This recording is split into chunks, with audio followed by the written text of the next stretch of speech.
বেশি ভালোবাসবেন মানুষ তত আপনাকে দুর্বল মনে করবে। আর ভালোবাসাটা আজকাল দুর্বলতা হয়ে গিয়েছে। যে যত বেশি ভালোবাসে তত বেশি কষ্ট পায়। এটা হচ্ছে দুনিয়ার বাস্তবতা, দুনিয়ার এটা নিয়ম।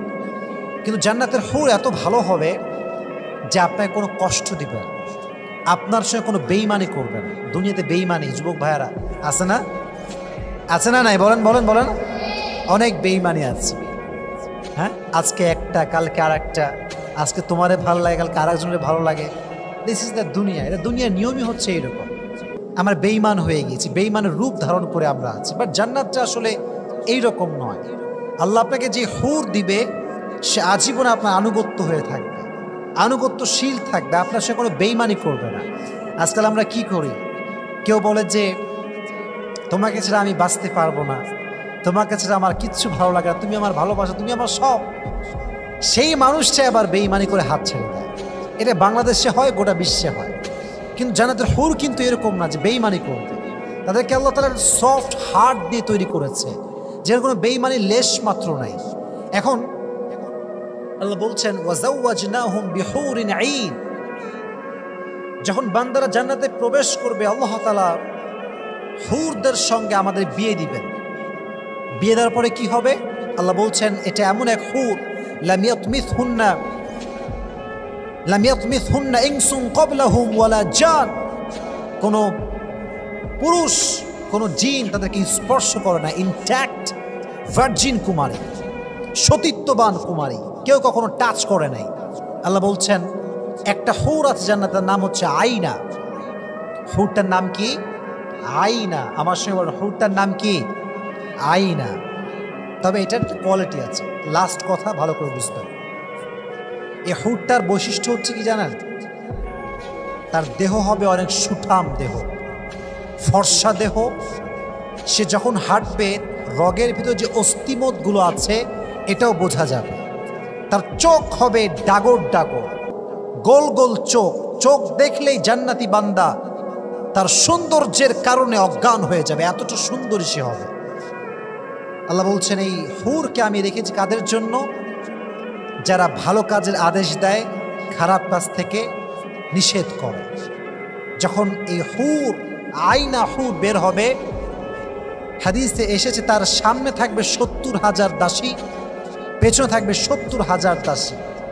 বিশাল বড় একটা বহর নিয়ে সে বের হবে। একটা হুর, তার দাসীর সামনে 70,000, পেছনে 70,000। সে কি বলবে জানেন? সে বলবে আইনাল আমিরুনা বিল মারুফি ওয়া নাহুনা আনিল মুনকার। সেই যুবকগুলো আজকে কোথায় যারা মানুষকে ভালো কাজের আদেশ দিত, খারাপ কাজ থেকে বারণ করত? তারা কোথায়? তারা আমার কাছে আসো। যে যুবকরা এই কাজ করেছে তাদেরকে আল্লাহ তাআলা এই আইন নামের হুর দান করবে। সুবহানাল্লাহ পড়েন। আল্লাহ আমাদের সবাইকে ভালো কাজের আদেশ দেওয়ার তৌফিক দান করুন। সকলেই পড়েন আমিন। আল্লাহ আমাদের সবাইকে খারাপ কাজ থেকে বাঁচার তৌফিক দান করুন। সকলেই পড়েন আমিন। এবং আমি মাওলানা তারিক জামিলের নাম শুনেছেন আপনারা সবাই? শুনেছেন সবাই? আমি মাঝে মাঝে বলি, আমি ওনার খুব ভক্ত আর কি। উনি সেদিন বললেন যে আইনা হুরের বর্ণনা উনি কোথাও বলেছিলেন যে হুরটা এত সুন্দর হবে আসলে। তো একজন যুবক বলছে হুজুর ये हूर जन्नत में एक होगा या एक से ज़्यादा होगा? এটা কি একটা হবে না আরো বেশি হবে? বলছে কেন এই सवाल तुम क्यों कर रहे हो? तो যুবক বলছে হুজুর अगर ये आईना हूर एक ही होगा तो मुझे ये मिलने वाला नहीं है, जो साहबा ले जाएगा। तो হুজুর বলেন দেখো আল্লাহর খাজানায় কোনো কমতি নাই। যত ভালো মানুষ বাড়তে থাকবে আল্লাহ আইনা হুরকে তত বেশি বৃদ্ধি করতে থাকবে। সুবহানাল্লাহ পড়েন। আল্লাহ আমাদের সবাইকে জান্নাতে হালালভাবে আমরা যেন জীবন যাপন করে জান্নাতে গিয়ে হুর পেতে পারি। আল্লাহ সবাইকে তৌফিক দান করুন। পড়েন আমিন। আল্লাহ আমাদের সবাইকে হারাম কাজ থেকে বাঁচার তৌফিক দান করুন। সকলেই পড়েন আমিন। তাহলে আমরা জেনেছি কি কি? জান্নাতের শপিং মল কেমন হবে, জান্নাতের খাবার কেমন হবে, জান্নাতের গেট কেমন হবে, জান্নাতের হুর কেমন হবে, জান্নাতের ওয়েদার কেমন হবে, সিচুয়েশনটা কেমন হবে আমরা জেনেছি। এবার আমরা লাস্ট একটা নিয়ামত জানবো। আচ্ছা বলেন তো, দুনিয়াতে গান শোনা এটা কি হালাল না হারাম? মিউজিক দিয়ে গান শোনা, পপ সং, বা পপ স্টার থেকে গান শোনা, মিউজিক্যালি গান শোনা, ইজ ইট হালাল অর হারাম? বলেন, ইজ ইট হালাল অর হারাম? হারাম। তবে জান্নাতে আল্লাহ তাআলা বান্দার জন্য গান রেখে দিয়েছে। কার জন্য? যা দুনিয়াতে গান শোনে নেই। কেমন গান জানেন? প্রথমে এই গান শুরু হবে, জান্নাতি হুররা প্রথমে এই গানটা গাবে, এত সুন্দর ভয়েস হবে, জান্নাতীরা বছরের পরে বছর মনোমুগ্ধকর হয়ে তাকিয়ে থেকে শুনবে আর শুনবে, শুনতেই থাকবে। যখন আল্লাহ দেখবেন যে অনেক লম্বা সময় পেরিয়ে গিয়েছে, আল্লাহ বলবে, বলো হাউ ওয়াজ দ্য সং? কেমন ছিল বলো? বলবে Allah, it was the most beautiful song that you have ever heard in our life. এত সুন্দর গান, we have never heard this kind of song in the world. আমরা কখনো শুনি না দুনিয়াতে এরকম গান। আল্লাহ বলবে, তাই আরো সুন্দর কি শোনাবো? বলবে আল্লাহ, ইয়াস, অবশ্যই শুনতে চাই। এবার আল্লাহ বলবে, ইয়া দাউদ তাআল আলাল মিম্বার, হে দাউদ তুমি আসো।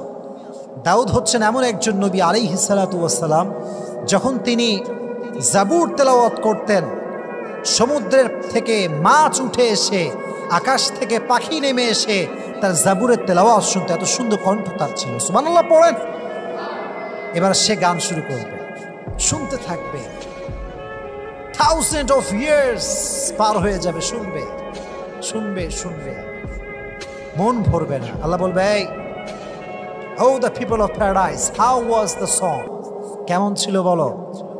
বলবে আল্লাহ, অসাধারণ, excellent, fabulous, marvellous, genius, awesome, অসাধারণ। আল্লাহ, এরকম গান কখনো শুনি নাই। আল্লাহ বলবে, এর চাইতে সুন্দর কি শোনাবো? আরো সুন্দর শোনাবো। বান্দা বলবে, এর চাইতে সুন্দর কি হতে পারে? আরো সুন্দর কি আসলেই হতে পারে? আল্লাহ বলবে, অবশ্যই হতে পারে। কার দ্বারা শোনাবো? ইয়া মুহাম্মদ, ইয়া হাবিবি, তাআল আল মিম্বার, হে আমার প্রিয় নবী, আপনি মেম্বারে বসেন। সুবহানাল্লাহ পড়েন। এবার মুহাম্মদুর রাসূলুল্লাহ সাল্লাল্লাহু আলাইহি ওয়াসাল্লাম গান শোনাবেন। এটা হবে আরো সুন্দর, more beautiful than first one and second one, আর আরো সুন্দর। শুনবে শুনবে, লম্বা সময় পার হয়ে যাবে। আল্লাহ বলবে, বান্দা কেমন লাগলো? How was the song? How you feel? কেমন লেগেছে বলো? বান্দা বলবে, আল্লাহ, আমরা বুঝে গিয়েছি এর চাইতে সুন্দর গান পৃথিবীতে আর হতেই পারে না, অসম্ভব। এবার আল্লাহ বলবে, আমি কি এর চাইতে আরো বেশি সুন্দর শোনাবো? বান্দা বলবে, এর চাইতে সুন্দর, more beautiful than this one? How come it possible? এটা হতে পারে না, এর চাইতে সুন্দর গান আমরা কল্পনাই করতে পারি না। It's totally out of our thinking, out of idea, out of capacity. আল্লাহ বলবে, আরে সৌন্দর্য এখনো বাকি আছে। এবার আল্লাহ আমি নিজেই গান গিয়ে শোনাবো। সুবহানাল্লাহ পড়েন। আল্লাহ কি গান গাবেন? আল্লাহ কি শোনাবেন? হাদিসে এসেছে, আল্লাহ কিয়ামতের ময়দানে যখন জান্নাতের ফয়সালা হবে, মানুষজন জান্নাতে গান শুনতে শুরু করবে, আল্লাহ একটি সূরা পাঠ করবেন। সূরাটার নাম হচ্ছে সূরাতু আর রহমান। সূরাটার নাম কি শুনি না? সূরাতু আর রহমান। বান্দারা যখন এটা শুনতে শুরু করবে, তেলাওয়াত, যে রব নিজে কোরআনটা নাজিল করেছেন, এই তেলাওয়াত যখন শুনতে শুরু করবে, জীবনে যত কষ্ট ছিল, পেইন ছিল, আঘাত ছিল, এক মুহূর্তে সমস্ত কষ্ট বান্দা ভুলে যাবে। সুবহানাল্লাহ। আল্লাহ আমাদের সবাইকে দুনিয়ার বাজে গান থেকে বেঁচে থাকার তৌফিক দান করুন। সকলেই পড়েন আমিন। যুবকরা ছ্যাঁকা খেলে কানে হেডফোন দিয়ে গান শুনে, মনে রাখবেন, দুঃখের সময় দুঃখের গান শুনলে দুঃখ কখনো কমে না, দুঃখ বেড়ে যায়। দুঃখের সময়ে সুখের জিনিস শুনলে, সুখের কাজ করলে দুঃখটা কমে যায়। আমরা ভুল করি, দুঃখের সময় যত বেশি আসে আমরা কানে হেডফোন দিয়ে একা একা বসে মরার মতো গান শুনি, ডিপ্রেশনের শিকার হয়ে যাই। এটা ঠিক না। দুঃখ যত বেশি বাড়তে শুরু করবে, আপনি ভালোবাসতে শুরু করবেন, মানুষের কথা বলবেন, কে কেমন আছে, কে কেমন অবস্থায় আছে, কোরআন তেলাওয়াত শুনবেন, তাহাজ্জুদ পড়বেন। যত ভালো কাজ আপনি করবেন, আপনার মনকে তত বেশি ফ্রেশ করে দিবে। একজন আওয়াজ দিয়ে বলেন, তিনি কে? তাহলে আজ থেকে আমরা হারাম গান আর শুনবো না। রাজি আছেন তো ইনশাআল্লাহ? আরো জোরে বলেন ইনশাআল্লাহ। আল্লাহ আমাদের সবাইকে হারাম গান থেকে বেঁচে চলার তৌফিক দান করুক, পড়না আমিন। আল্লাহ আমাদের জান্নাতের প্রত্যেকটা নাজ ও নিয়ামত ভোগ করার তৌফিক দান করুক, সকলেই পড়না আমিন।